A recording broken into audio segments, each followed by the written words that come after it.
Good afternoon, everyone, and welcome to another episode of Taking Control. Episode 90. 90. 90. Y'all, we're so close to 100, and you know it's going to be a party. Yes, I'm Hermina Lazama. And I'm Rachel.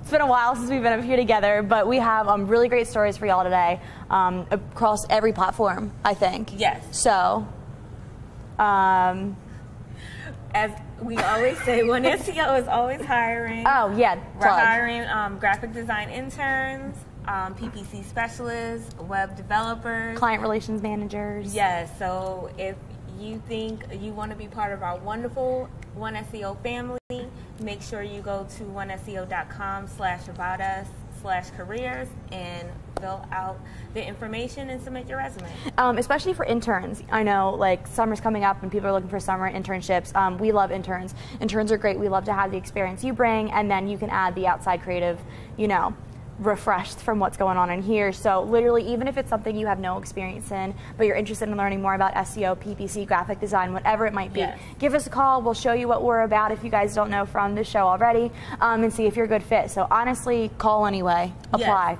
Yes, we want you in here with us. Yes, definitely.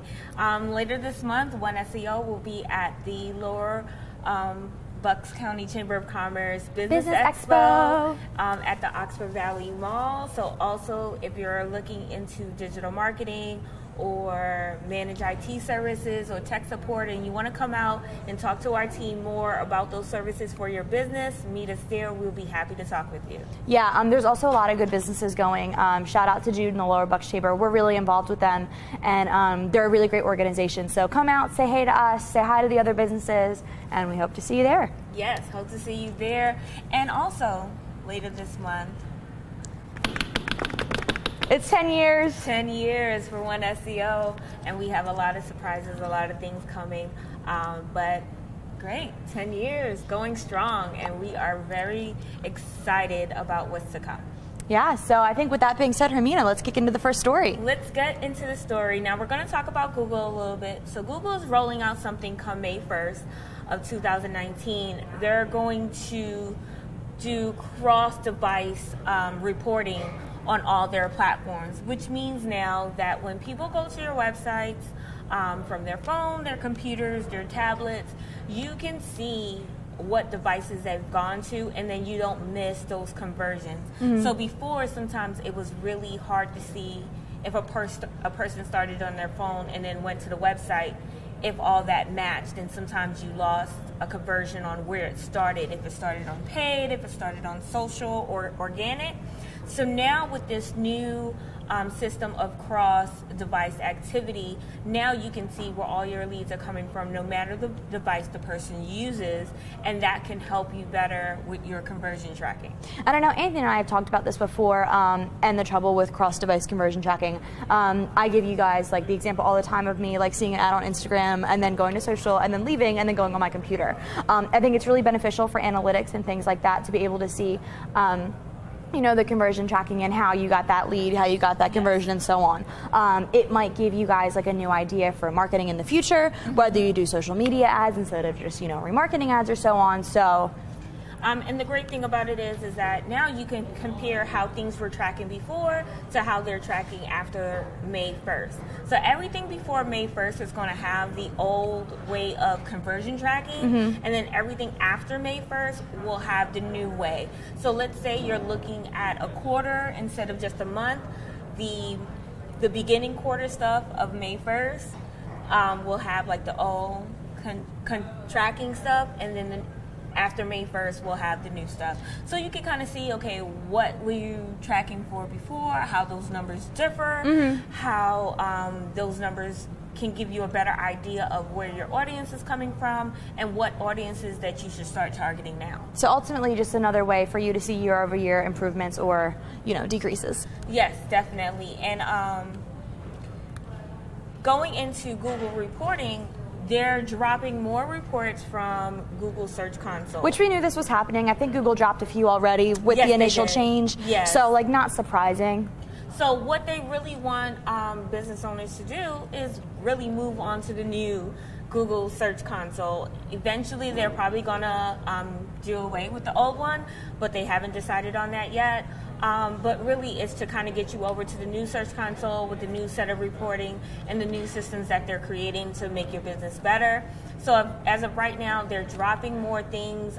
So my suggestions would be get familiar with the new Search Console, start moving over. That way, if they ever get rid of the old Search Console, you are already prepared for that move.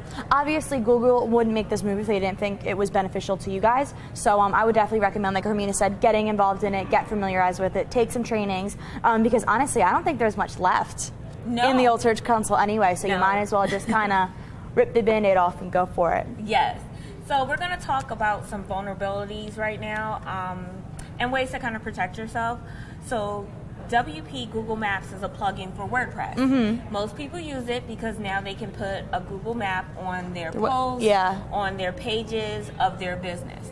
But right now there's a vulnerability from 7.11 to 7.11.17. So if you have any of those versions, you need to upgrade your WP Google Maps plugin so that way you're not vulnerable. And the vulnerability basically allows hackers to kind of get into your website through that plugin. So nobody wants to get hacked. Google found that they needed to do that upgrade. So if you are not used to upgrading your plugins or your website, you should do that. You should do that. You should do that. Definitely update your Google Maps plugin. That way it's not vulnerable. If you have a web development team or web maintenance team, make sure that they have that plugin up to date as well. So also just kind of a reminder, like we said, instead of like looking above the Google Maps plugin, like look at them all. Right. You know, you should always keep an eye on what's happening with your website, keeping it secure, making sure all your plugins and everything is up to date, your contact forms are intact and things like that. Just, you know, to give the best user experience for your end game, but also to protect your internal operations. So food for thought. There's a story like this every week just because it is so important and it is so prominent in today's age. So update your plugins always. Yes, always. Just to make sure you have the most up-to-date technology, everything is working great and nothing gets broken, and also you don't have downtime on your website in case anything is vulnerable and someone hacks in. So that's the major thing, safety for you, your website, and also the people coming to your website. Yeah. Okay, so Facebook, they tried to do two-step authentication. And you know what? Typically, I'm the first person to like preach about this. Like everyone should do it. Do I do it? No. But Scott tells me all the time to do it. The tech team tells me all the time to do it. Like two-step authentication is so important. But this time it kind of backfired. It backfired. It backfired. So you had to use SMS two-step authentication with Facebook, and they would send you a code on your phone, and then you can sign in. Well, people are realizing they're not getting the text messages, and now they're locked out of their Facebook accounts. My favorite part about this story was that there was one person who found it, continuously complains about it, and then brought to Twitter and continued to complain about it like openly. So I don't know if you watch like the Fire Festival documentaries, but somebody made like a Bash Fire Festival Twitter. So they're literally doing this for two-step authentication on Facebook, and it's great. I read it. I love it. And like this is why I still love Twitter, because people just like rage on there. But obviously this man and a lot of other people are unhappy you can't get into your Facebook. And besides just personal use of, you know, like me sharing pictures of my weekend, Hermina doing this, so on, to have like a manager account, you have to have a personal account. Correct. So think if you know, like One SEO is Facebook or your business's brand's Facebook, you can't get into that if you can't get into your personal one. That's a red flag, and that's a big issue, especially if you have ads running, your ads manager is active and things like that. So of course not getting into Facebook is like, okay, that's inconvenience. I can't see the puppy videos that my friends tag me in, but it's also very crucial if you have and you're managing business pages from Facebook and not from a third-party platform. So I know that definitely this is something they must be looking into to make sure that it gets fixed, because who wants to he took to Twitter, so I hope they're looking into it. They better be looking into it because, as you can tell, he's not the only one. If other people are tweeting about it as well. So this was my favorite story this week, y'all. Excited about it. I thought it was really cool because I'm thinking about all the ways we can use it for us here at One SEO. So Snapchat has come out with a new way to test Bitmojis. So now you can create your little cartoon on Snapchat. So like, first of all, Bitmojis are great. Whoever came up with that, like, all of the bonuses. I love my Bitmoji. So we change outfits. Yes, we get costumes. Outfits. I love you gotta my change Bitmoji. Outfits. So does my mom. Jan loves her Bitmoji too. You gotta change outfits for every occasion. I know. So if you're in the office and you want to say you're in the office on Snap, you can have your Bitmoji in a little suit and say, I'm working at One SEO, tag One SEO in the locator, and your Bitmoji can be sitting at a desk working, and it shows it up on the Snapchat your little map. Snap Maps. The one thing is, I saw Snapchat started to do this a little bit ago. So if you're listening to music, if you have your Spotify or Apple Music playing or something, it'll have your Bitmoji like with headphones on, like the little music guys, and also driving.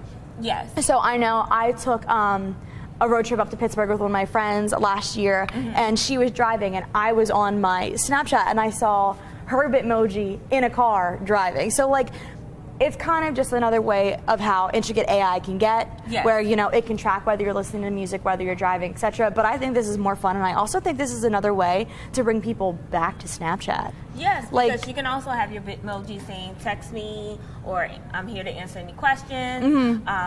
If we use it for an SEO, we're at this particular location, come see us. So it's a great way to tell people where you are, and it's a fun way to kind of engage them. I also just love Bitmoji, so like, this was a good story. Number one on the field, number one in my heart. Yes, I love Bitmoji too. So, so I definitely love this feature, and I want to see after they test it out, will this be something that they keep? I think it will be something positive to kind of bring people back to Snapchat. Absolutely. A footnote there, the Map Explore portion, like the Snap Maps, you have to allow people to see you. So if you are a business, if you are a brand or an influencer using this type of thing, make sure that people are allowed to see your location, so you're able to utilize this where, oh, I'm at the mall, or oh, I'm at this event, or I'm working, give me a call, etc. So if you're interested in utilizing this feature, definitely make sure that it's public, and then let your Bitmoji like fly. Yes. Yeah. Bitmoji working on Facebook. One SEO. So it was a pretty quick episode for you guys today, but really great stories, a lot of stories about reporting, and obviously we had our fun Bitmoji story in there. Yes, and as always, if you have any questions about digital marketing, our expert team is always here to help you at One SEO. Apply. Come work with us. Yes. We want new friends. And thank you for watching episode 90 of Taking Control. Woo!